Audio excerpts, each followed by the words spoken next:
And we're in the final weekend of talking season because next week preseason practice starts around the country. And for the Gamecocks, they're entering year 4 of the Shane Beamer era.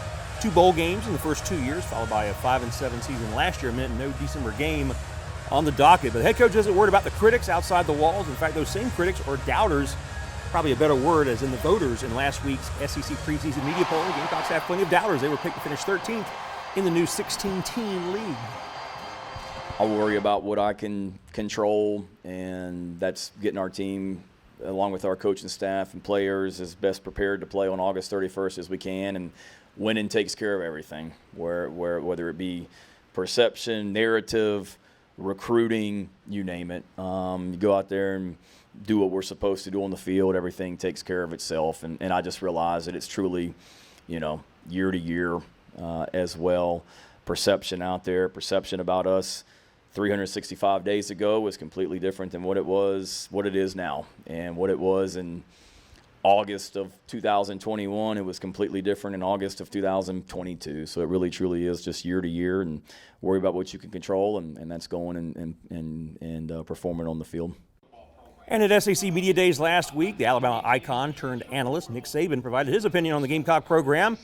And the 7-time national championship winning head coach says Beamer and company are not that far off from making big strides within the conference. I agree. We're not far off. I said that in Dallas, and I meant it. It's not coach speak. It's a thin line. And you look at every game in this league, we're the toughest conference in America, and every game in this league pretty much comes down to the fourth quarter. We've got to find ways to make more plays in the fourth quarter than what we did last season and be able to finish games. But the way that we've recruited, the players that have come into our program from the transfer portal this year, we're a year older. We went through some growing pains last season. But I'm most excited just because of the people that we have in our program. They're hungry.